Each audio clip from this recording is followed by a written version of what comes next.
Estamos aqui hoje, eu sou a Ana Mira, a Emília Pinto de Almeida, para fechar uma longa travessia.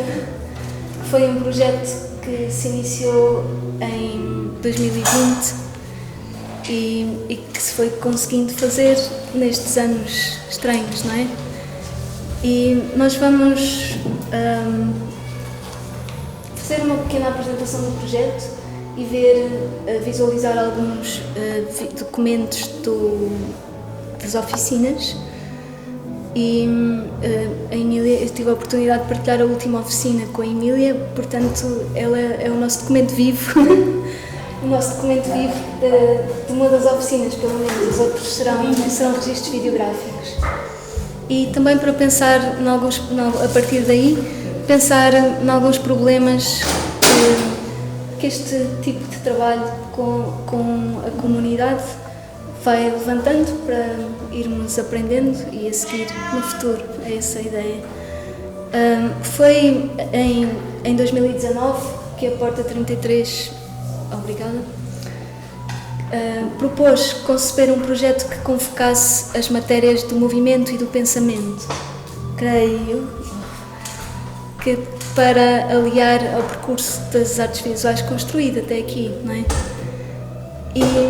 E este projeto era destinado, sobretudo, ao grupo de crianças, jovens e adultos que formavam desde 2017 os Gatafunhos, que surgiram quando surgiu o Serviço Educativo da Porta 33. Este projeto surgiu também na sequência de um anterior que se chamava Mais Importante que Desenhar é Afiar o Lápis, que aconteceu entre 2018 e 2019, só para vos dar um pouco o contexto, não é? E foi neste contexto que surgiu este projeto, que demos um longo nome, que era Coalescer no Espaço do Corpo em Pensamento, seminário contínuo e coletivo de dança, de desenho, dança e filosofia. E com o intuito de potenciar um lugar de experimentação do corpo que aliasse, através de uma série de oficinas desenvolvidas num ambiente que se procurou sempre que fosse mais participativo e colaborativo. É isso. Estas oficinas foram iniciadas, ou o projeto todo foi iniciado em fevereiro de 2020, alguns andaram por cá. Foi mesmo antes da pandemia começar. Eu lembro-me de estar a ouvir, que aqui não estava a ver televisão nem nada, e de telejornal, mas lembro-me de estar a ouvir que na China estava a acontecer umas coisas estranhas. E depois, quando cheguei a Lisboa, pronto, a partir de março de 2020. Mas pronto, o projeto foi acontecendo e tem este dia de tentarmos fechar também para pensar no futuro. E para continuar, não é? De outra maneira. E pronto, queria agradecer à Porta 33 e a toda a equipa que é incrível, e a toda a equipa do projeto, que fomos 12, 13 ainda, mas sobretudo aos grupos das crianças, jovens e adultos que foram tornando isto tudo possível, porque sem eles nada disto acontecia. Aqui, nesta conferência, nós damos o nome de Coalescer, memória de uma constelação, e constelação foi uma palavra que a Susana Figueiredo, que andou por cá, nos deu, mesmo no início do projeto, e acho que me influenciou muito ela ter nomeado dessa forma, que influenciou muito todo o decorrer do projeto, porque foi mesmo uma espécie de constelação com as pessoas que conseguiam se reunir aqui e ao longo dos vários momentos, porque também se estendeu, o projeto estendeu-se mais um ano, era assim 2020 e veio até agora. E houve... acho que já disse que nesta conferência vamos procurar revisitar então alguns momentos e pensando sobretudo aquilo que revisitar esses momentos de um modo que nos ajudem a pensar sobre o que possa ser um lugar de experimentação do corpo. E houve um fio condutor que atravessou todas estas oficinas, que foi a relação entre corpo e espaço, que creio ser assim transversal a várias áreas artísticas, não é? Lá em cima estivemos a ver a prática de desenho do Raimundo e a relação dele com a arquitetura. Foi isso. Pronto, é este o plano. E agora vou aprofundar. Uma vez fora da escola e ao habitar uma casa onde a arte respira, nós podemos, creio eu, ensaiar modos de fazer que não separam o pensar do sentir. E agora nomeei aqui uma série de, se quiserem, interrompam sempre que quiserem. O pensar do sentir, o sujeito do objeto, o corpo do meio envolvente, o professor do aluno, o estudo da prática, o autor do seu ouvinte, a obra do fruidor, a arte da vida, a criação artística da filosofia, a forma da força, a matéria da energia, entre outros tantos dualismos que nos vão partindo, não é? Se nos cindem. E também significou habitar um centro de arte fora de uma lógica de mercado que nos assalta, que nos toma por assalto. Isso permitiu-nos ainda convocar uma comunidade que compreende a arte como um gesto singular e livre. Às vezes acontece isso quando estamos a escrever, não é? Debitamos assim um grande palavrão, um gesto singular e livre, e a seguir nós próprios temos que escrever, mas afinal o que é que pode ser um gesto singular e livre? Numa tentativa de o definir, escrevi assim: a cada nova experiência, e trata-se do trajeto, que depois a Emília vai também explicar aqui uma influência que tivemos, a cada nova experiência, e trata-se do trajeto que cada um faz para si no meio dos outros, o que importa é o ato de desenhar o desenho, de dançar a dança. O desenhar a dança não é? Dançar o desenho. E também o ato de dizer as palavras e o ato de traçar um pensamento. E eu aqui gostava de referir ou de convidar para subirem à sala pequena, lá de cima, para talvez observarem de novo aquela linha que a Cecília desenhou, porque ali eu vi assim o desenho de um conceito. E assim, neste tempo que ando a tentar perceber como é que esta transversalidade entre as áreas, não para se fundirem, porque acredito que cada área, a dança, o desenho, a filosofia, tem uma forma muito própria de fazer e também uma forma muito especial de pensar, que difere entre as outras. Mas ali eu vi mesmo assim, quando olhei para a linha, vi mesmo o traçado de um conceito. E vamos lá ir visitar outra vez, a ver se vem mesmo ou outra coisa parecida. Foi a marcação do espaço que os desenhos do Alberto Carneiro, que estão agora ausentes, aquela marcação numa linha, quando olhei vi o movimento que para mim foi: olha, aqui está, isto é tão difícil, traçar um conceito, sem ser por palavras. Sim. É porque uma das preocupações da montagem da exposição é permitir os grupos fixos, chamemos assim, que em determinados dias da semana se reúnem aqui, à terça, à quarta, ao sábado de manhã, ao sábado à tarde, esta montagem possa disputar exercícios que abarquem uma série de conceitos que vocês estão a enumerar. É um pouco uma revisitação do que foi 3 anos de exercícios, a tal ausência, essa ausência que permitiu que esses 3 anos tivessem acontecido, Portanto, é uma ausência que é a presença, e esse traço que a Cecília desenha a partir do trabalho ou do desenho do Alberto Carneiro é realmente a ausência dos outros desenhos, e era uma série de 14 desenhos, ali só com 3. E portanto, pronto, é este texto. Do chão agora. A propósito do que o Maurício está a dizer, há também, estamos a falar da sala pequena e da linha na parede, mas já agora que estamos a propósito da questão expositiva, seria importante referir a solução que se encontrou de manter tudo rente ao chão, ao nível do solo. E esse aspecto é sublinhado, nomeadamente, pela presença um bocadinho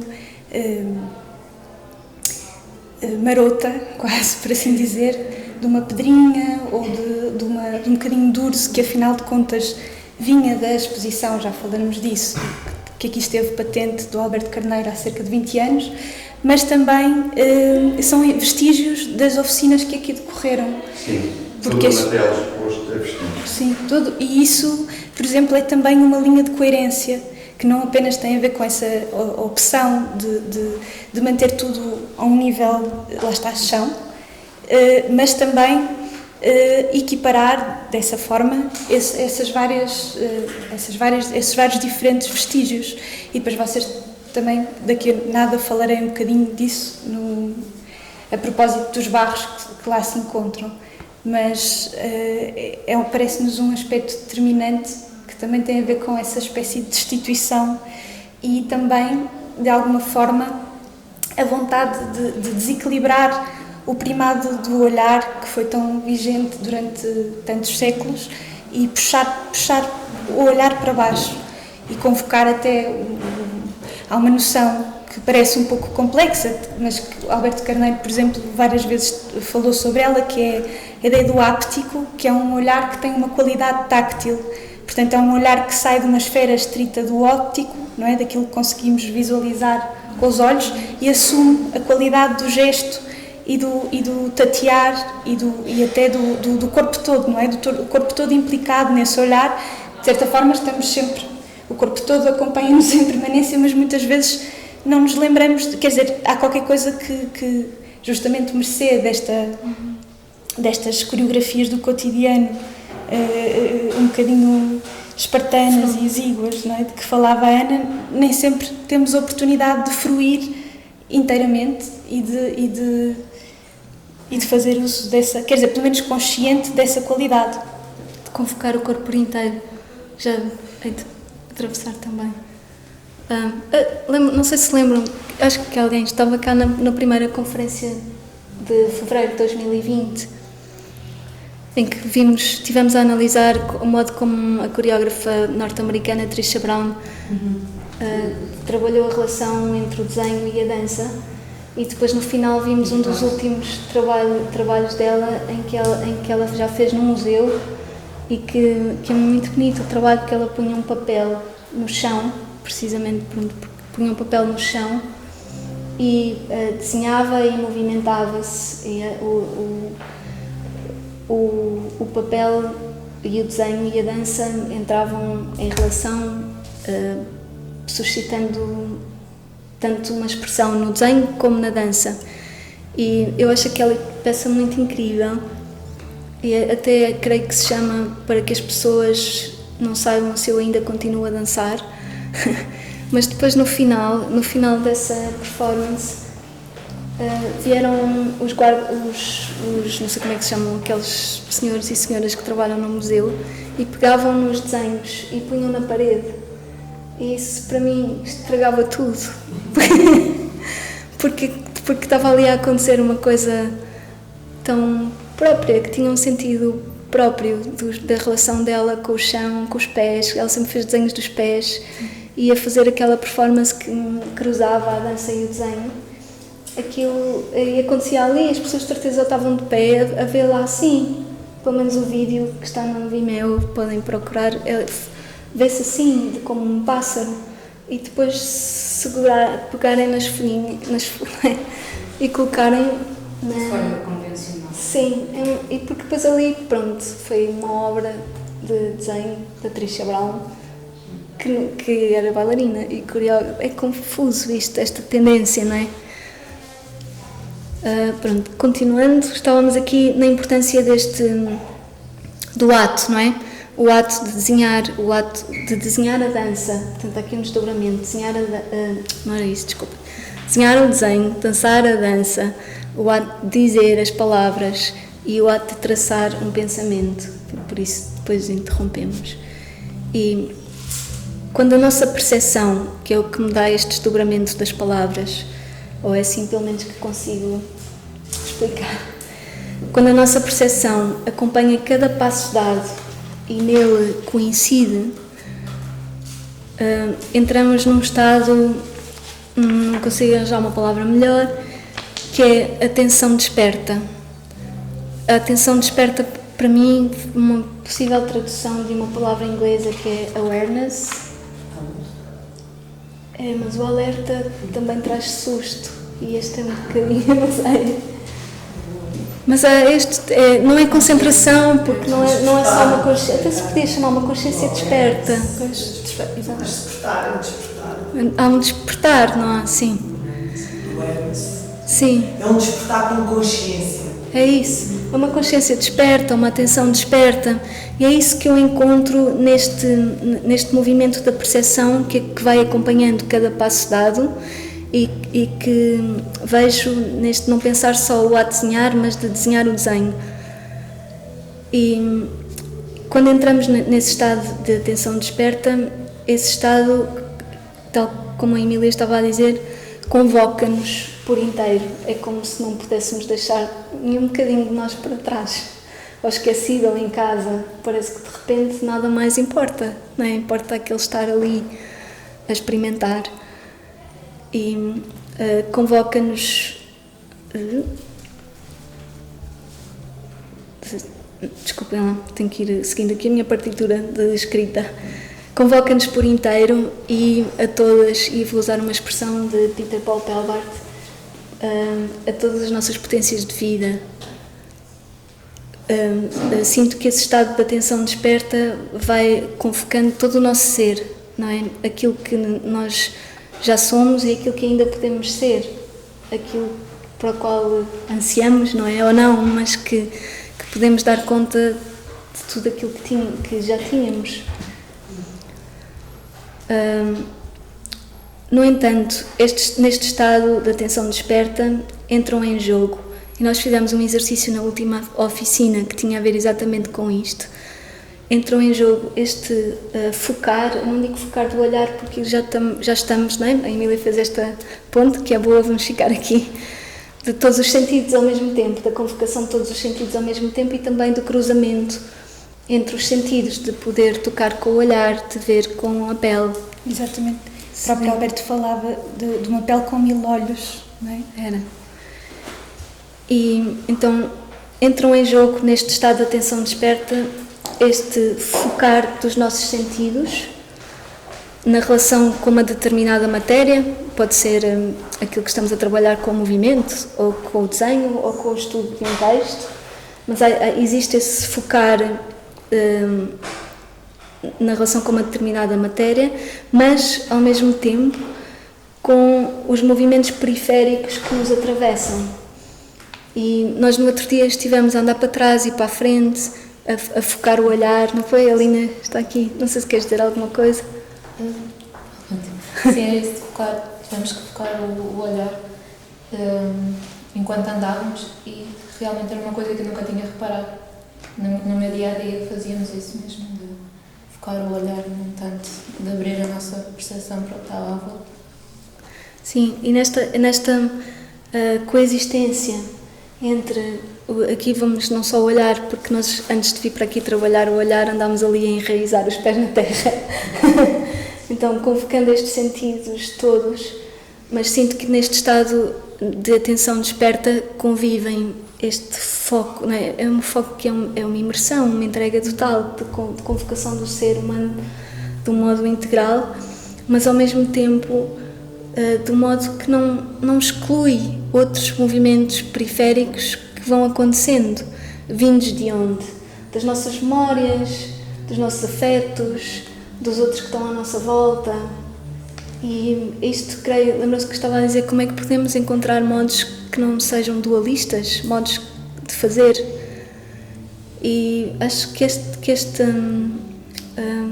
conduzir de alguém para um estado de atenção desperta ou de consciência desperta, enquanto não tivermos outro nome, conduzir alguém para esse estado, que um dos aspectos que levanta, isto é sempre, só sublinhei alguns, um dos aspectos que levanta é esta capacidade para estar imerso em alguma coisa, mas convocando outros espaços e tempos que por natureza já são heterogéneos, porque vêm de vivências, das nossas vivências, da nossa história, do modo como nos relacionamos com os outros, dos outros, de como os outros influenciam. E percebe-se isso, não é? Se calhar não... Eu estava a pensar, mas como é que se faz isto? Como é que eu senti que pude ensaiar modos não dualistas de fazer e de pensar, e acho que esse foi um dos principais, deste dar atenção ao ato de desenhar o desenho e dançar a dança, que ajuda a que alguém se sinta imerso naquilo que está a fazer, mas de um modo que não é fechado, de um modo que convoca tudo o que passou antes e tudo o que pode vir. Daí estas potências de vida. Também tem muito a ver com o processo, não é? Com a inteligência do processo e com a experiência da duração, e não uma precipitação para um resultado ou para um... Sim, aqui não se procuraram assim resultados. Acho que se procurou mais manter a qualidade desta experiência do que os resultados. Mesmo uma exposição lá em cima é uma convocação de trabalhos que surgiram no meio do processo. Sim, não estava previsto. Isso também é curioso.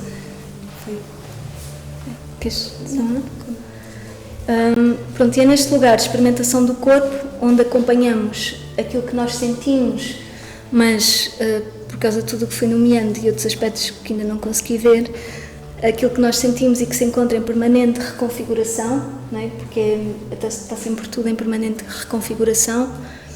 Enquanto desenhamos, dançamos, falamos, pensamos, que o tal gesto singular e livre aparece. E quando aparece com um sentido próprio, autorreferencial, não tem que reportar a nada exterior a ele, a si, e também aparece com uma certa duração. É isso. Posso continuar? Está a fazer sentido? Neste lugar de experimentação do corpo, numa outra instância, portanto fui nomeando assim algumas camadas que foram habitando aqui estes anos. Numa outra instância, o esforço de dizer ou escrever as palavras, e aqui até reporto à psicanálise e ao modo como na psicanálise, sobretudo a psicanálise com as crianças, aqueles modos de pedir às crianças para dizerem ou para desenharem ou para trabalharem com a plasticina, e ser a partir daí que é feita a tal interpretação que a psicanálise trabalha. E houve, para isto não ficar descontextualizado, em todas as oficinas houve vários momentos de reunir o círculo e de tentar que as pessoas falassem ou escrevessem sobre a experiência que tinham tido. E isso, na minha opinião, ajuda a integrar a experiência que aconteceu, porque somos seres de linguagem desde muito pequeninos e estamos mais habituados ao uso da linguagem, felizmente não para todos os casos, mas é verdade que a linguagem verbal tem tendência a ser dominante, e quando se experiencia uma prática de desenho, de movimento, acredito que o esforço, não tem que ser, mas acredito que esse esforço de traduzir por linguagem verbal ajuda a integrar a experiência que acabou de acontecer. E às vezes surgem palavras, depois vão ver, eu tinha transcrito, mas como não dava tempo para tudo, numa das oficinas que foi de filosofia para crianças, o que as crianças dizem daquelas experiências parece que nem cabe naquilo que nós pensamos normalmente, porque vem daquela experiência. E isto levanta ainda um outro aspecto que eu gosto tanto. E vou convocar aqui uma autora que me faz companhia de vez em quando, que é a Véronique Fabry, e ela escreveu sobre Paul Valéry, e nós na primeira conferência falámos um pouco sobre Paul Valéry, em que, isto a propósito da tradução para a linguagem verbal das experiências que se possam ter em práticas incorporadas de desenho e movimento. A propósito de Valéry, pronto, essa relação entre dança e filosofia em Valéry nós analisámos na primeira conferência do projeto. Tudo isto está online no arquivo do projeto. Talvez possamos, nestas palavras da Véronique Fabry, reconstituir corporalidade à linguagem, porque tentamos traduzir uma experiência que aconteceu numa prática incorporada. Quando a vamos tentar descrever, não é? Quando a vamos tentar dizer, não sabemos, mas talvez se possa reconstituir um pouco mais de corpo à linguagem, que foi derivando para caminhos às vezes demasiado abstratos, conceptuais. E por outro lado, depois o regresso daquilo que foi dito a partir de uma prática incorporada à própria experiência, isso também faz com que a linguagem possa atravessar e transitar, neste caso, a dança, ou o movimento. É o caso do Paul Valéry, era a dança. Estamos em 1937, para aí. A Véronique Fabry é a nossa contemporânea e ela estudou Paul Valéry, mas a primeira conferência que Valéry deu, que se chamava A Poética da Dança, em que tratava estes assuntos que a Véronique Fabry analisa, foi em 1937. Por isso vejam só como é preciso, se calhar, correr mais um bocadinho, porque está a demorar muito. Ok.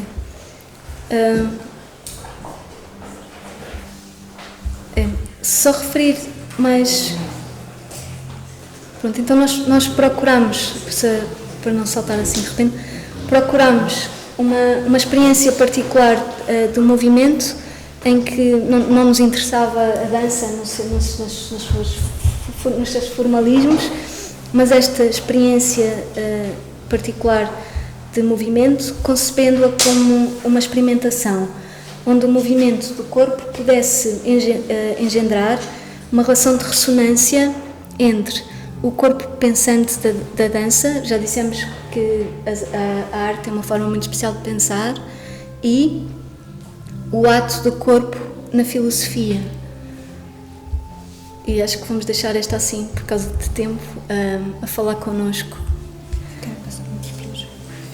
Só referir aqui mais duas questões, que é a relação da gravidade como peso-leveza, também surgiu em várias oficinas e foi uma das questões que permitiu não só alterar a nossa relação com o espaço, a relação entre corpo e espaço, porque através de uma tomada de consciência, lá estamos outra vez nós na palavra, é uma consciência que inclui o inconsciente, digamos assim. Através da tomada de consciência do modo como cada um se relaciona com a gravidade e a possibilidade de alterar essa relação, altera a relação entre corpo e espaço, nomeadamente, e por exemplo, nesta questão de sentir que o espaço se encontra toda à volta do corpo e não nesta frontalidade. Pronto, essa foi uma das constatações importantes da relação do estudo, da prática, um estudo praticado, uma experimentação na nossa relação com a gravidade. E depois isso também conduziu, vou assim muito rápido então, isso também conduziu vamos chamar-lhe um mundo que me é muito caro, querido, que é o da microscopia. Porque quando ficamos de pé e fechamos os olhos, por exemplo, tal como nos ensina o Steve Paxton nos anos 60, nós perdemos esta fixidez do nosso ser vertical e sentimos que aquilo que nos sustenta, na verdade, é uma grande mobilidade, é uma oscilação de peso contínua e infinita. E isso quase corresponde ao desdobramento e ao espaço que se pode abrir entre as vértebras quando enraizamos os pés no chão e orientamos a cabeça para o céu. Ao despertar, já se consegue fazer um léxico, ao despertar daquele mundo que estava a dizer que é muito querido para mim, que é o da microscopia, onde aquilo que é mais ínfimo, mais pequenino, e a Emília vai aprofundar isso também, pode existir. E então aí deixamos por causa de todos estes movimentos múltiplos, tão pequeninos, que a oscilação do desequilíbrio é um exemplo, também é algo que nos pode ensinar a deixar de ser um e a integrar este ser muitos que nós somos, não é? É isso. Tinha aqui um exemplo. Tenho muita vontade de dizer rapidamente, pode ser? Desculpe, só uma Sim. questão. Eu não sei se estou a perceber bem o que Sim, estava a dizer das medidas, porque também não participei nas oficinas, mas estavam a pensar na questão da filosofia e do corpo. Ainda continua a haver um preconceito em relação ao corpo e à capacidade de pensar. Não há assim há uma divisão, continua-se a menos se cruzar ou não, tentar na área como... Eu acho que se tem tentado abrir caminho. Mas continua a haver ainda um preciosismo em relação a essa área. Não, é só para colocar a questão. Eu sou leiga nas duas áreas, mas pronto, o corpo, a capacidade de pensar, portanto, todos nós, Claro. uns mais intelectuais, outros menos, outros com capacidade de dançar ou não, temos todos corpo, cabeça.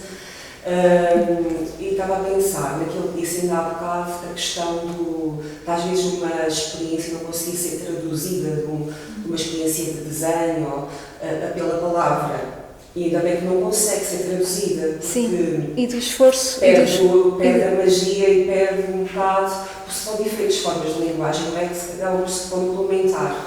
E talvez no meio destas artes, se calhar, por exemplo, acho que o cinema consegue fazer uma boa junção do que é a comunicação, a palavra, o corpo, a dança, em termos de ser uma aproximação de uma coisa mais completa, de uma espécie de perfeição, se existe, pensarmos nós próprios, na relação com os outros, humanos e com a natureza. Mas também estava a pensar como é que tudo o que estava a transmitir se traduz na realidade, como é que faz a ponte com o dia-a-dia, como é que faz depois essa...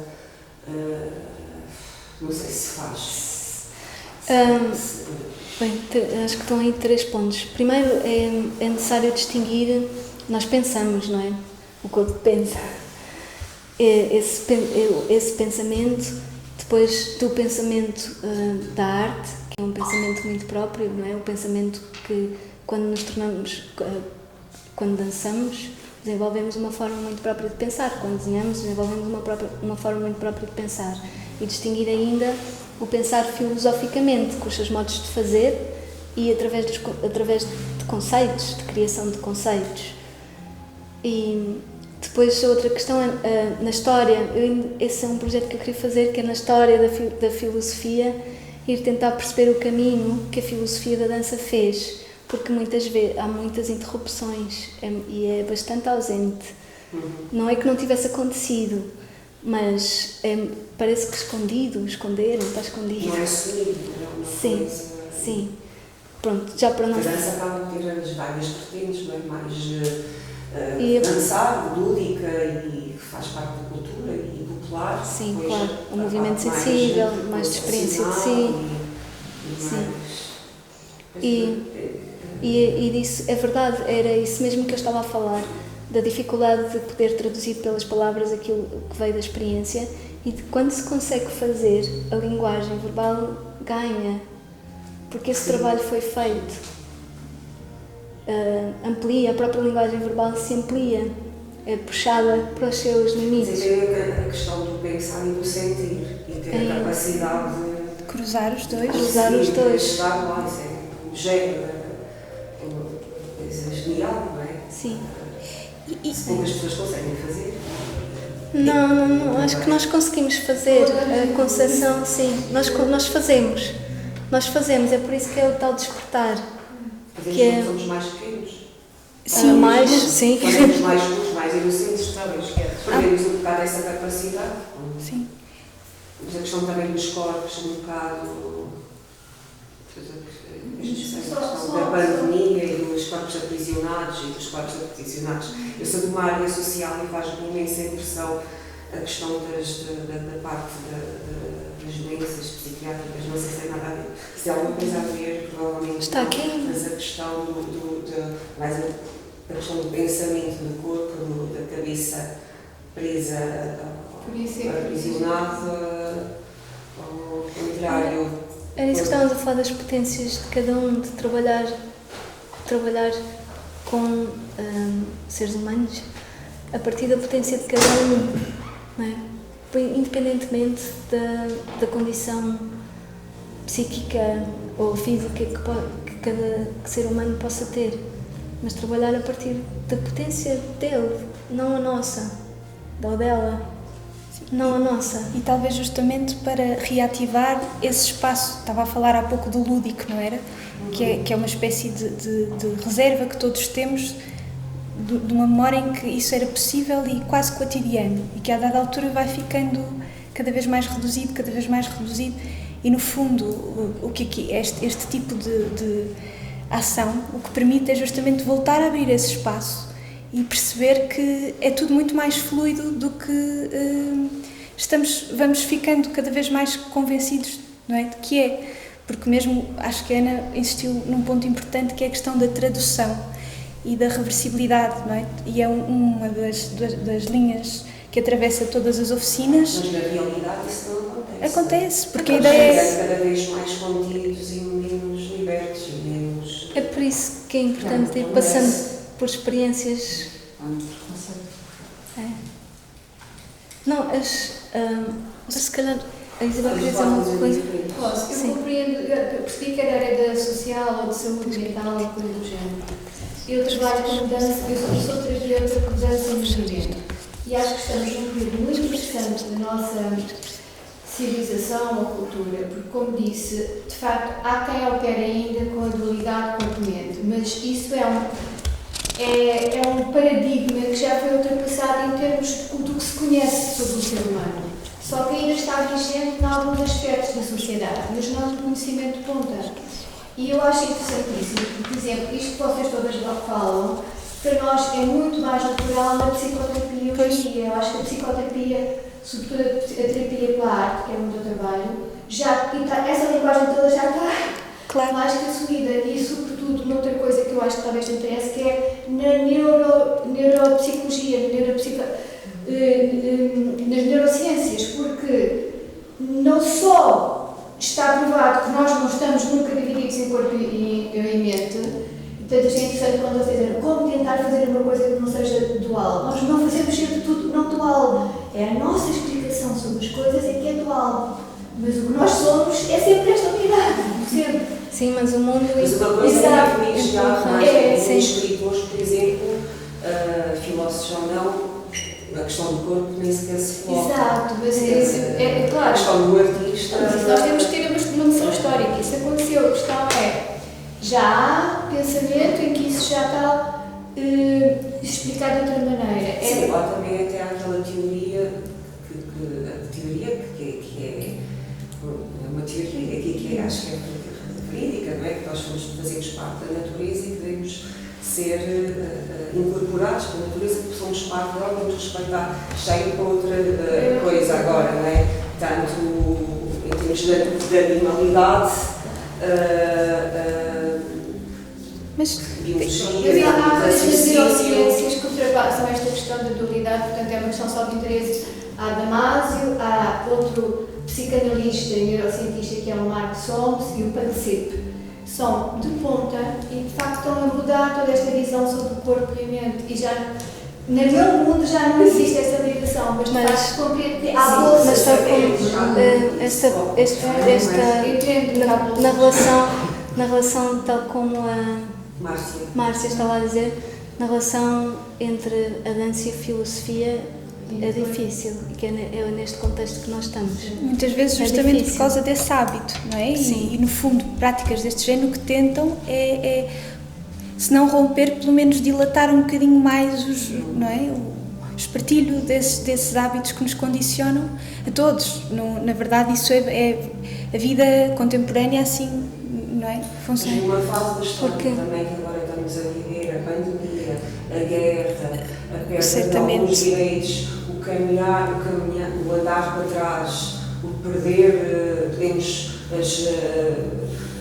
os ditadores e essas coisas todas, e mais algumas, como é que, pronto, que acaba por ser um trabalho que tem que ser pensado, ou mais forte, ou não sei bem, porque de um lado estamos a pensar numa simbiose, conhecermos melhor e tentarmos explorar ao máximo todas. E depois temos outras coisas, a política e a economia, que fazem muitas vezes o oposto, fazendo com que movimentos de várias naturezas sejam um bocado boicotados, não é? Até o próprio academismo. Passíveis, por muito que haja a neurobiologia ou Damasio e tal, nem todas as pessoas têm acesso primeiro a esse tipo de conhecimento. E aqui depois ainda está a légua, está ainda em termos de prática, de realidade, se calhar não sei até que ponto é que já está, é que contribui ou que...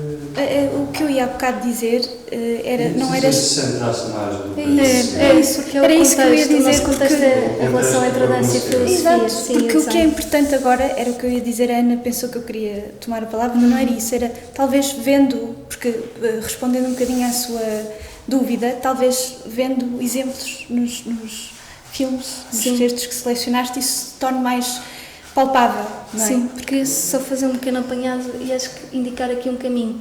Nós estávamos na microscopia. Exato. E então, quando houve essa noção de perceber os movimentos mais pequeninos, nós voltámos a atenção para estes micromovimentos e as coisas pequeninas, com a sensação de que no mundo onde o visível predomina, que era preciso reparar nos fenómenos quase imperceptíveis e as suas formas de existência, não é? Aquelas que vão sendo abafadas. E a propósito destes fenómenos quase imperceptíveis e as formas de existência, isto é para fechar esta parte e fazer um apanhado, Didi Huberman relembra-nos a crítica póstuma a Roland Barthes, feita pelo poeta-fotógrafo Denis Roche, que era a de ter omitido naquele livro de Roland Barthes, que é Câmara Clara, tudo o que a fotografia se mostra capaz de operar, e ele dizia, no plano do estilo, da liberdade, e diz ele, e este aspecto interessa-nos, da intermitência. E Didi Huberman trabalha isto deste modo. Perante o desaparecimento dos pirilampos, portanto, no mundo assim, que se dermos atenção a estes fenómenos quase imperceptíveis, perante o desaparecimento dos pirilampos, nas palavras de Didi Huberman, primeiro, desapareceram mesmo os pirilampos, desapareceram todos, emitem ainda, mas de onde, seus maravilhosos sinais intermitentes, procuram-se ainda em algum lugar, falam-se, amam-se, apesar de tudo, apesar do todo da máquina, apesar da escuridão da noite, apesar dos projetores ferozes, projetores ferozes. Perante este desaparecimento dos pirilambos, o autor constata, nas suas palavras, é somente aos nossos olhos que eles desaparecem. Pura e simplesmente. Seria bem mais justo dizer que eles se vão. Pura e simplesmente. Desculpe, eu estava a pensar na questão das crianças. Tenho um filho com 10 anos, que é muito físico, gosto muito de dançar, tem vergonha, é tímido, mas depois, e eu vejo que na educação a parte física e da dança e não só é mutilada. Pronto, é verdade. A dança faz falta, está mais no dia a dia e nas escolas e nos currículos e devia ser uma normalidade e não é. Não é. Então, quase um luxo para algumas pessoas. Mas as crianças se pagar para ter aulas ou para participar. Tem que trazer o filho para aqui. Exato. Posso fechar? É isso, tem que trazer, senão. Posso fechar? É que estava mesmo assim a fechar. Então, estava a dizer que eles desaparecem apenas na medida que o espectador renuncia a segui-los. Eles desaparecem da sua vista porque o espectador fica no seu lugar, que não é mais o melhor lugar para vê-los. Portanto, depende também de cada um se vê ou não vê estas intermitências destas formas de existência menos imperceptíveis, mas elas estão cá. E há maneiras de ativá-las. Eu acho que, não tanto neste tudo, o que nós, a nossa vocação, praticamos aqui é arte.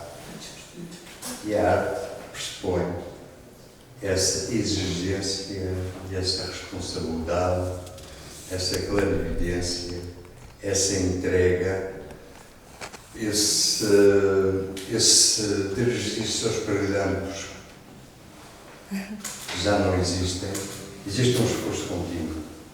E é um esforço contínuo para o qual a gente não sabe qual é o fim desse caminho. Não é um caminho insano, não é um caminho à toa, mas não sabemos realmente o fim desse caminho. É um caminho, esse fim faz caminhando. Em termos sociais, obviamente, há uns que têm mais êxito, menos êxito, há uns que são mais visíveis, mais reconhecidos no seu tempo, menos reconhecidos no seu tempo. Há sempre o sofrimento da vida. A vida é sofrimento. Nos últimos anos pensou que a vida era uma festa. Mas até há bem pouco tempo, todo o pensamento sobre a vida sublinhava o sofrimento, essa maneira de estar aqui no mundo. Não só o sofrimento nosso próprio, mas também o sofrimento em confronto com este mundo que por vezes é hostil. Chove, faz calor, a gente precisa de se abrigar, precisamos de combater determinadas doenças. E essa experiência humana. Mas a arte tem que estar aberta, não é? Tem que criar sensibilidades. A arte, antes de mais, tem que sair do espaço, tem que lidar com o outro, Mas não é a arte que fecha a arte, são determinadas lógicas, os grandes museus, não é? De apresentar a arte, de trabalhar. Mas eu acho que o melhor fosse fôssemos para casos mais concretos, porque senão estamos a falar sobre as generalidades. Sim, então podemos. Um bocado. Claro. Podemos ver os vídeos, alguns dos vídeos que preparei. Nós vamos mostrar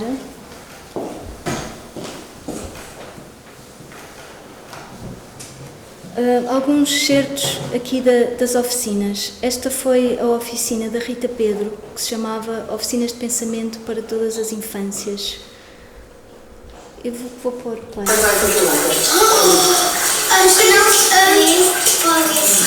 Quem é que é responder? O transparente, não se vê. Ela fala que falar. Não posso fazer. Não vemos. Nós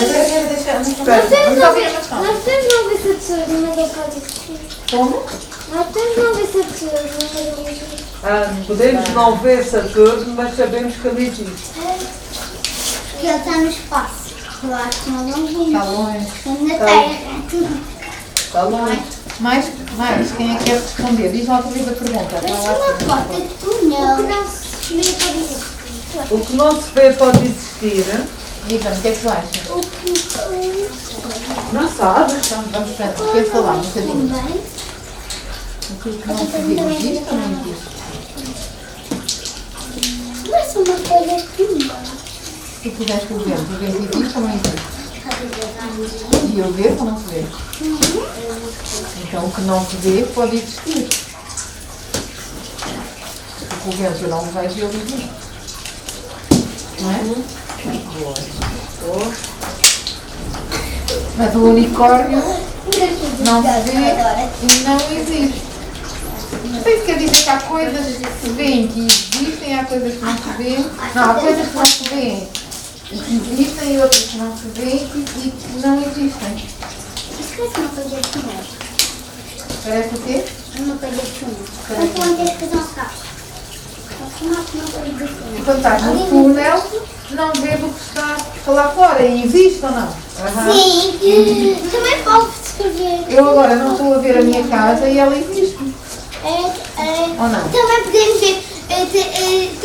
Os nossos pais existem, mas nós não estamos a ver. Quando vocês vão embora de casa, a vossa casa existe ou desaparece? Sim. O teu jardim existe ou desapareceu agora? Eu posso desenhar a nossa Ainda existe? Como é que tu túnel? sabes? Não estás a ver? O túnel. Nós não Porque ele conseguimos ver as sempre nossas existiu. caras. Não conseguimos ver as nossas próprias Só no caras. espelho. Uau! E elas existem. Sim, pode ser isso. Muito Eu gira vou essa tentar fazer o ideia. nariz. As nossas próprias caras. Nós não conseguimos ver a nossa própria cara. Sim, mas sabemos que ela existe. Podes fazer a nossa cara? Matias, fantástico. Podes fazer a nossa cara? Então aquilo que... Como que era a pergunta? Posso? Vou mostrar mais um bocadinho de uma próxima. A próxima é da Clara Bevilacqua e Mariana Lemos, que se chamava Tesouros, Tralhas e Sombras, e elas investigaram o trabalho de Lourdes de Castro.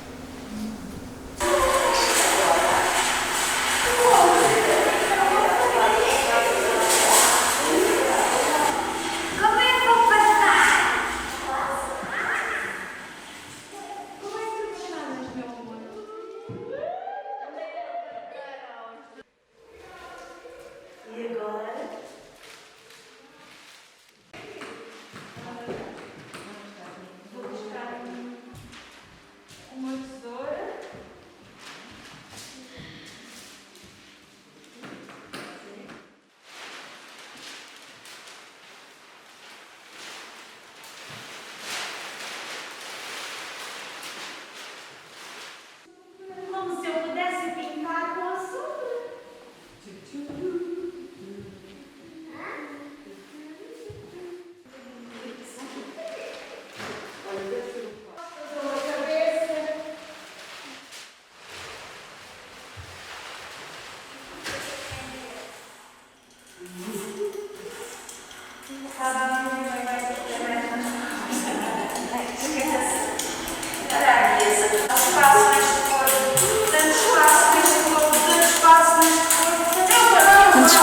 Tanto espaço neste corpo.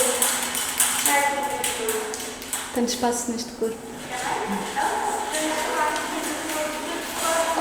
Acho que vou mostrar. Todos estes vídeos estão disponíveis no site da Porta 33. Eu vou continuar a respirar assim só alguns minutos de cada um.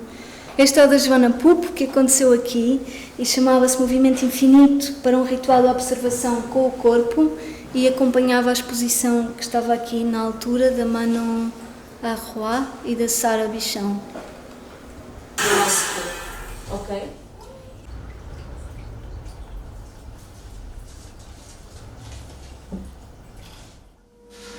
Ok, começamos por fazer uma marca em cada pé, mão, e depois vocês vão fazer um risco. Olha, eu ainda não fiz em todos. Um risco muito pessoal que vocês decidem onde é que o risco vai terminar. Sim. Vamos fazer tudo devagar, ok? Com as mãos e os pés, vamos fazer tudo devagar.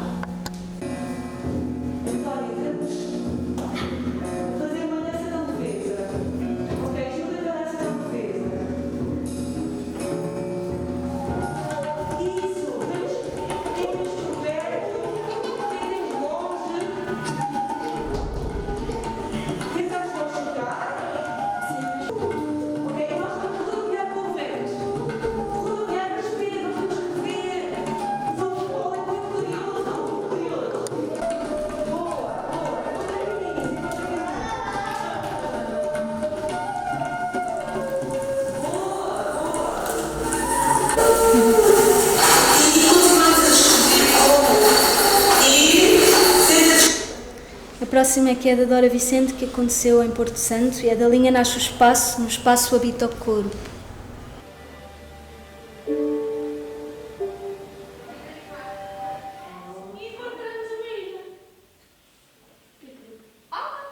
E nesta ilha eu posso só descansar e estar a tocar, não? Ou eu posso andar a voo.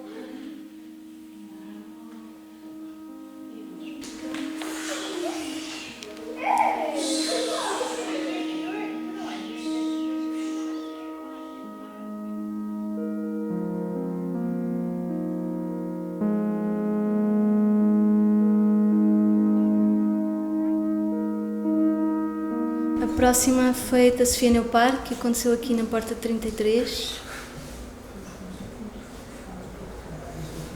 Chamava-se A Demora com o Invisível.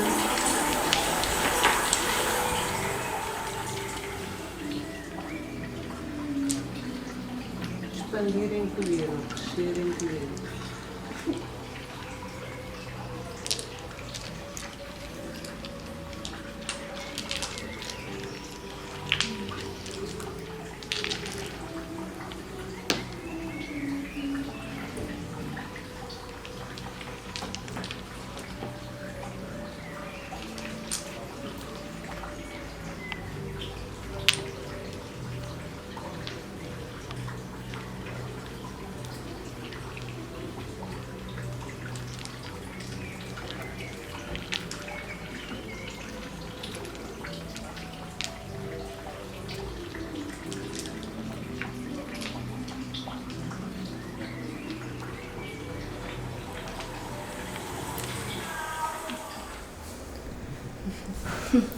A próxima, está aqui.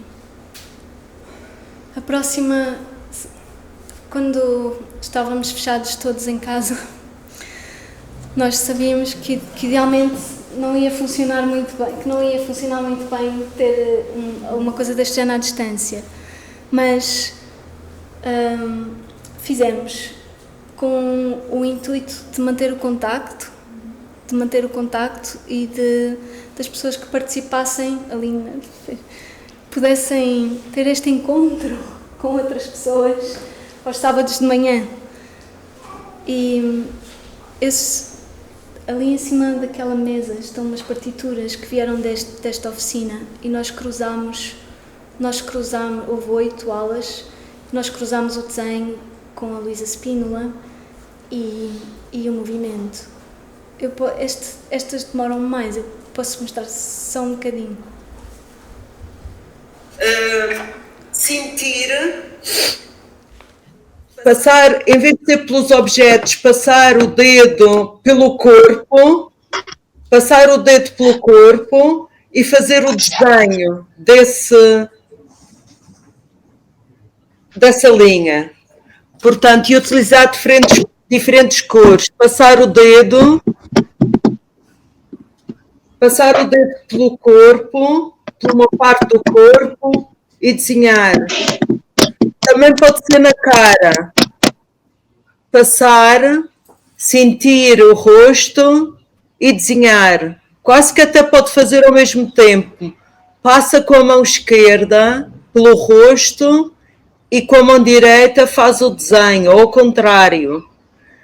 E podem usar tudo o que tivemos a aprender. Podem fazer uma linha mais densa ou então uma linha como se estivesse em cima da onda. Uma linha densa, forte, ou uma linha mais livre. Depois podem tocar no cotovelo. Havia sempre um exercício de movimento. Lá em cima estão as partituras, se gostarem de consultar. A última... Posso explicar o que são as partituras? As partituras são... Desculpem. As partituras são as indicações do exercício. E aqui neste funcionou muito bem, particularmente porque normalmente quem está a orientar a oficina tem nos cadernos a descrição do exercício que vai fazer para ir conduzindo, ou então, pelo menos quando os cria, escreve uma espécie de desenho com palavras que depois induzem os exercícios a acontecerem. mas aqui foi o esforço de querer ser o mais claro possível para que isto pudesse funcionar. Cada uma de nós escrevia mesmo muito direitinho o que é que íamos fazer. E então o modo que arranjámos foi todos os sábados, nós num sábado decidíamos qual era o tema do sábado seguinte.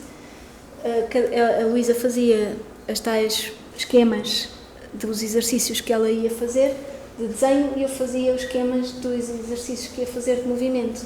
E depois mostrávamos aqui no ecrã esse exercício enquanto explicávamos. Eles podiam ver claramente o que iam fazer. Também como um modo de não se ficar agarrado ao ecrã e estávamos sempre a convidar, agora afastem-se, vão fazer. E via-se, víamos todos nós a fazer o exercício já mais imerso naquilo que estava a acontecer e não como na escola, que obrigou muitas crianças a ficar aqui agarrados assim. Sim, a gente tentou o máximo possível fazer estes encontros online, mas que os participantes estivessem o máximo possível longe do ecrã.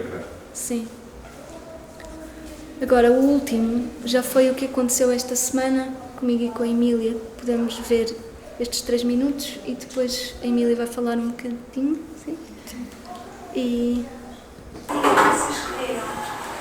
Só assim. A área. À volta. A área. Sim, aquilo que vocês escolheram. Sim. Um bocadinho deste tronco também. Tom, tens?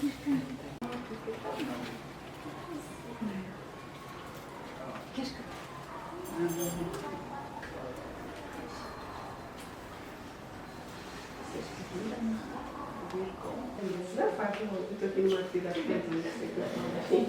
Estamos trabalhando. Meu filho, Ariana.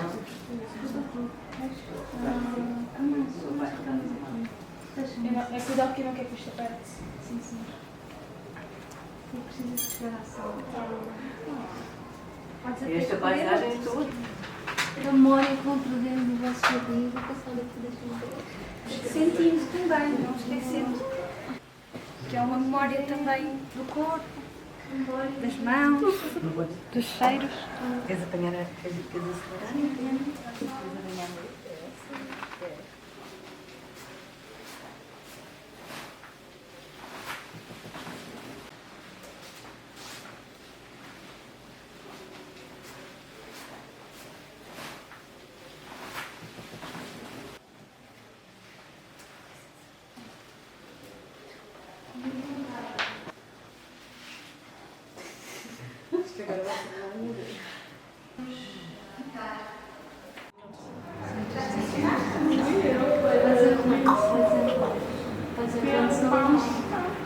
Dar espaço depois da ocupação, da demarcação, com as pedras. Lançou uma pequena viagem de movimento e nós vamos seguindo. Vamos ficar, não é? Temos que ir entrando assim nos passos fazer tudo. Pois, parece que está a rodar, deixa eu rodar e quem está à frente agora? Maria João Floresta. É mais próximo. Floresta da Maria João está muito longe. Isso. Quem está à frente é a Maria João? Vai, Maria João, vai.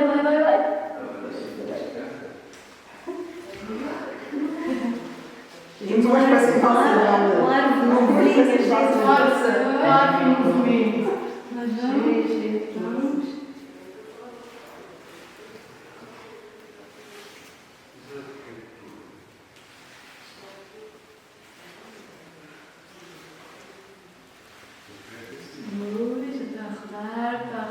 Está a rodar, quem está à frente.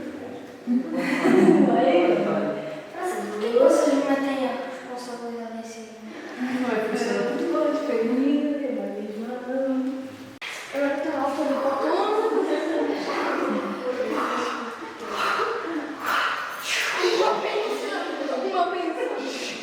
Isso é uma curva. Acho que eu tenho que jogar. Feitiço. Livrarmos do mal.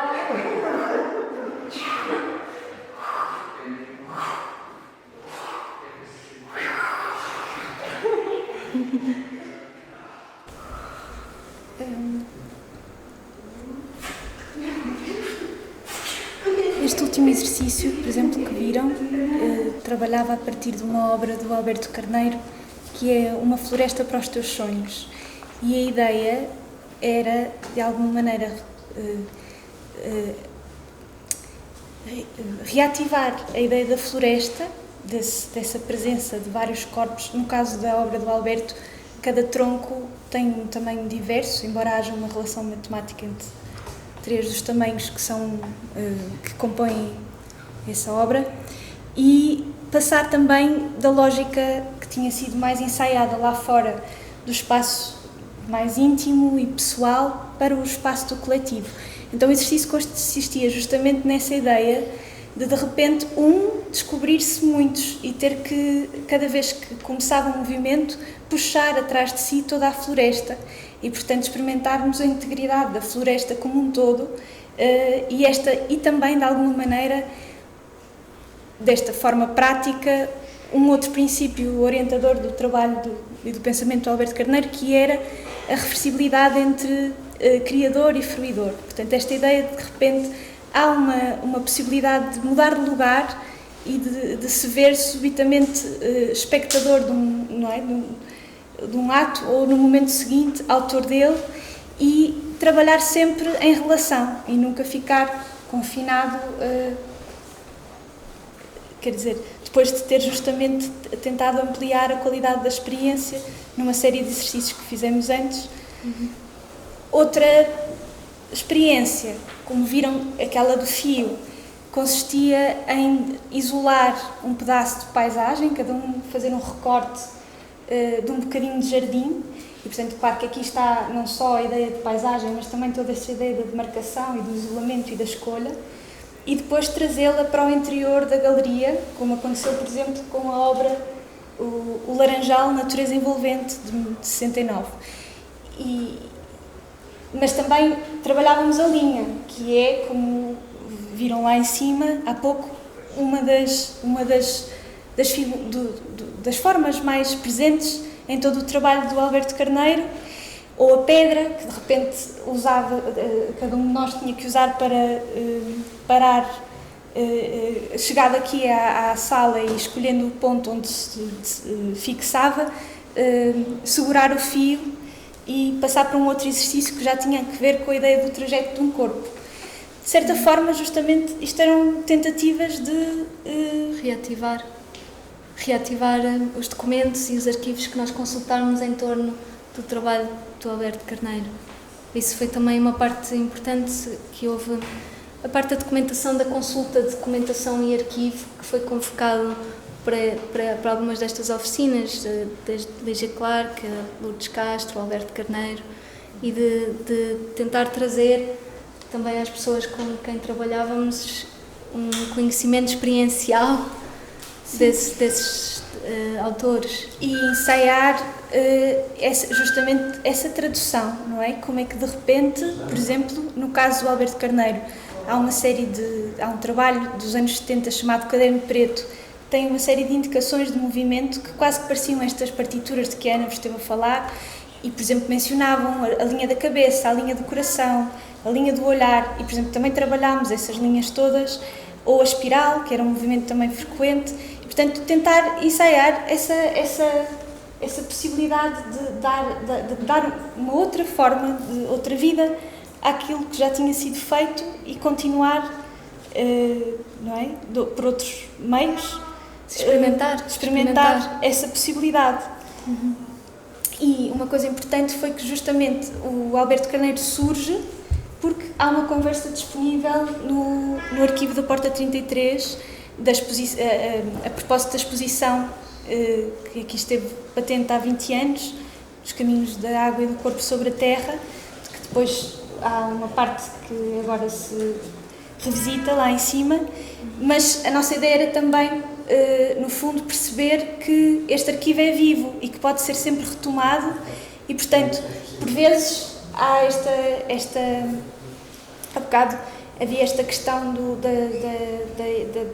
esta dúvida quanto à eficácia deste tipo de gesto e até à possibilidade de dar uma certa consistência, mas a ideia com que ficamos depois desta experiência, justamente diante deste tipo de materiais que agora aqui ficam, é que é sempre possível retomá-los e dar-lhes outra forma e, por exemplo, como há bocado dizia o Maurício, é o que vai acontecer entretanto com os Gatafunhos, que vão continuar a trabalhar algumas das coisas que aqui fizemos. Sim. E dar-lhes forma de desenho, que foi a parte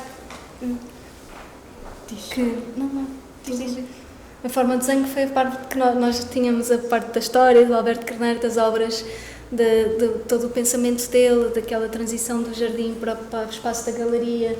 Pronto, tentámos traduzir tudo isso também como forma de reativação do pensamento e da obra deste autor. Fomos estudando e traduzindo por exercícios. A Emília construiu toda uma história que contámos. Na verdade, não fui eu que construí, ele próprio conta a sua história de uma maneira quase fabulosa e no fundo, minha função no princípio da oficina era justamente restituir essa história para dar uma espécie de fundo, de enquadramento à experiência. E estávamos a dizer, tendo esta parte mais do estudo e o movimento, depois conversámos com a Luísa, entregámos-lhe tudo para ela continuar pelo desenho afora, voltando aos mesmos temas, partindo daí. Porque justamente sendo uma oficina e assentando na experimentação, é uma coisa que está ainda em processo, não é? Não é uma coisa fechada e há um tempo também há um tempo de desdobramento da experiência que não é, por vezes, imediato, não é? E eventualmente até o que seria desejável é que isso pudesse, de alguma forma, justamente afetar o cotidiano e não ficar restrito aqui a este espaço. Mas acho que justamente a proposta é criar essa espécie de dilatação do tempo e abertura do sentir e alargamento do campo perceptivo e, com isso, por esse meio, convidar a cada participante a experimentar em grupo isso e poder fazer o seu caminho e transportar isso, não é? Eu acho que deixei transparecer a ideia que tudo tinha que se concretizar e ser palpável. Não tem, até porque eu alimento das coisas que não são palpáveis, daquilo que eu leio, daquilo que eu ouço, daquilo que... E se não fosse isso, provavelmente, se me colasse só a realidade ou se fosse só a realidade, ninguém aguenta a realidade da forma como ela é. Mesmo não estando em sofrimento individual, acaba por ter contacto com todo um sofrimento geral ou não. Não foi bem isso que eu quis transmitir. Foi mais, era para saber depois como é que poderia ser feita a ponte. Exato, para não ser mas... fechado. Sim, mas acho que se percebeu, era só justamente dizer que talvez a possibilidade seja com estes pequenos gestos, não é? E com estas, não sei, também com... Nós não alimentamos as nossas expectativas, as nossas ilusões. É isso que nos faz manter vivos, muitas vezes. Isso. Mas foi muito bonito algumas das experiências, não lembrar de pessoas com muitas dificuldades de relacionamento, de confiança, e especialmente quando somos adolescentes, muitos de nós passamos por essas fases. E com estes exercícios, a olhos vistos, mas a olhos vistos, ao fim de uma semana, de duas, esses impedimentos eram completamente ultrapassados. Lembro-me até de casos assim um bocadinho mais complicados, que tinham a ver com deficiências motoras e a ligação que se faz. E quando se é criança, a coisa torna-se mais complicada, porque uma criança não percebe porque é diferente dos outros. E essa criança, ao fim de pouco tempo, ela que chegou aqui escondida atrás da avó, completamente tímida, com um olhar assim poisado, como que olhava frontalmente, um mês depois, corria, ria, comunicava com os colegas, os professores na escola oficial onde ela andava ficaram, mas o que é que aconteceu? O que é que está a acontecer desta miúda?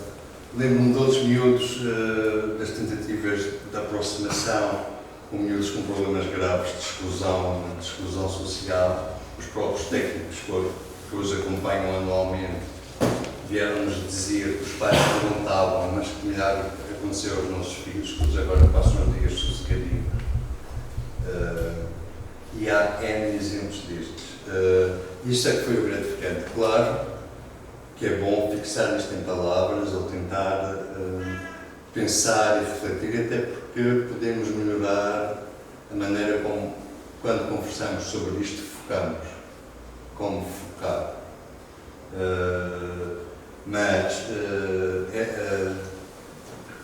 Esta experiência, esta prática constante foi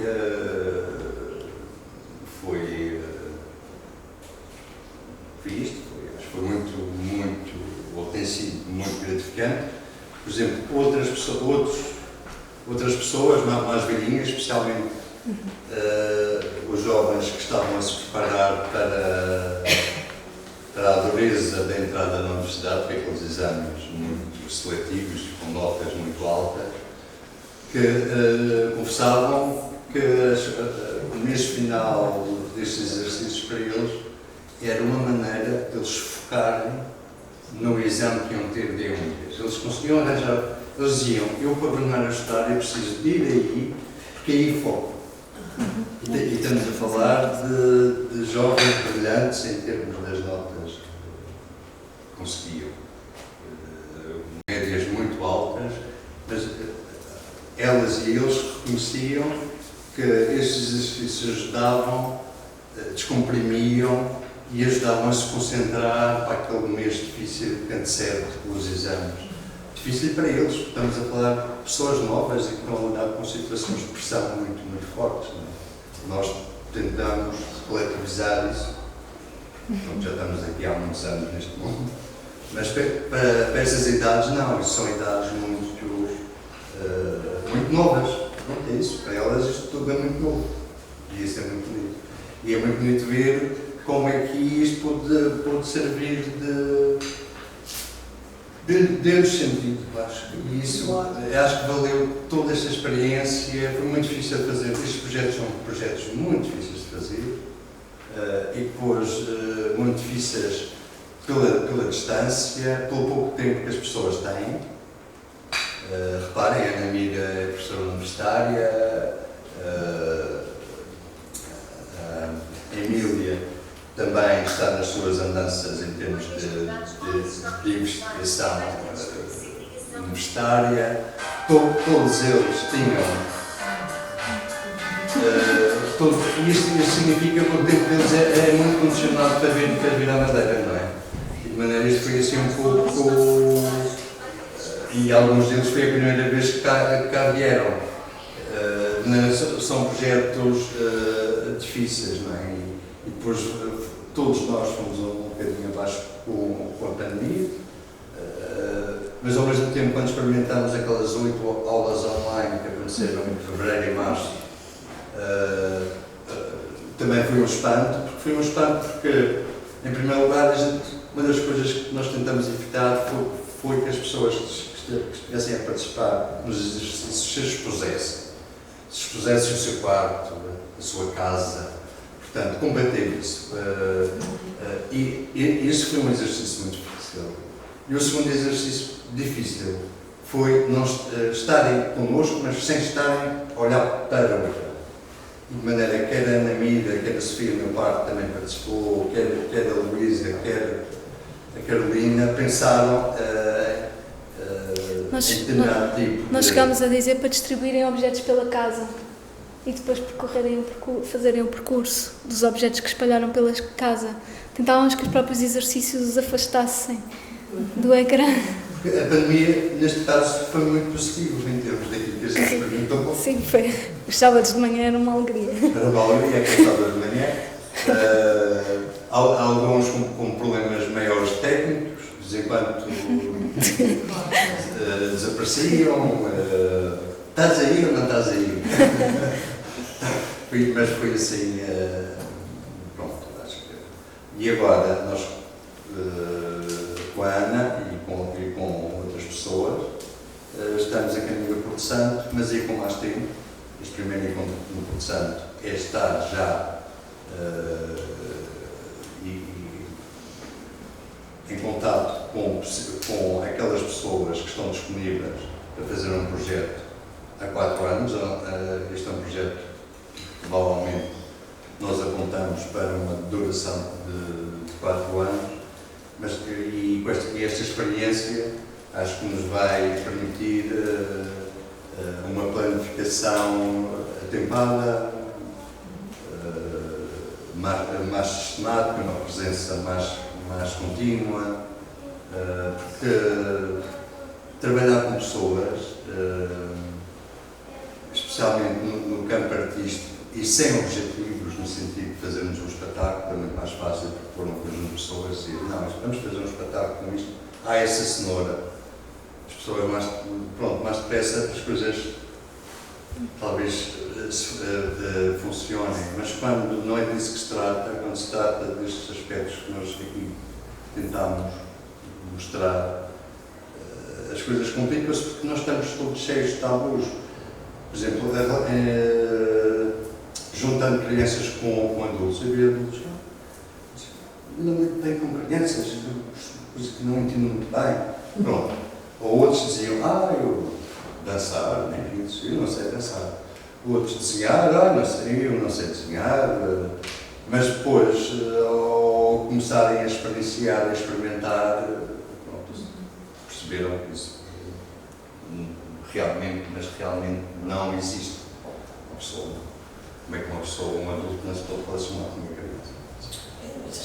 Só para dizer, o meu Tomás, sou mãe do Tomás por acaso, e ele dizia que gostava das intervenções dos colegas mais velhos porque era rico, dizia que o processo era mais rico, que é interessante, são estas trocas de experiências, não se fundem, mas são transversais. E reparem, e ainda bem que falas disso, Sandra. O Tomás disse que era rico. Porque uma das coisas que eu verifiquei pela primeira vez quando se fez o IDEST, quando se convocou uma série de artistas que nasceram na Madeira ou passaram pela porta, etc., e foi um grupo casual, à volta de 40, uma coisa que nós percebemos era que alguns deles com 30 anos não conheciam aqueles que tinham 35. Hoje em dia as faixas etárias são muito compartilhadas. No nosso tempo não era assim, nós convivíamos diariamente com pessoas muito mais velhas do que nós. Hoje é quase por faixas etárias, há a faixa dos 25, há a faixa dos 30, os dos 25 já não interagem com os 30. Isto são coisas do nosso sistema atual, da nossa prática de vida, de como organizamos a vida hoje em dia. E essa consciência realmente da presença dos adultos e vice-versa. E os adultos então ficavam completamente desinibidos quando viam a criança ou o adolescente entregar-se imediatamente, sem constrangimentos, aos exercícios propostos. E a pessoa mais velha, pronto, mergulhava também. Se via os outros mergulharem, ela mergulhava. E isso é muito bonito. E isto graças realmente a um grupo excelente. Há uma constelação, olha, a Susana acabou de fumar, este fenômeno, com muita pena. Mas, pronto, ela está cheia de trabalho, realmente bem o Presidente da Assembleia da República. Enfim, e essa constelação que a Susana definiu, este encontro de pessoas, é possível, foi uma constelação, em determinado momento, os astros se posicionaram e a coisa resultou. Isto não há, eu acho que não há realmente remédios, não há indicações claras. Não há receitas.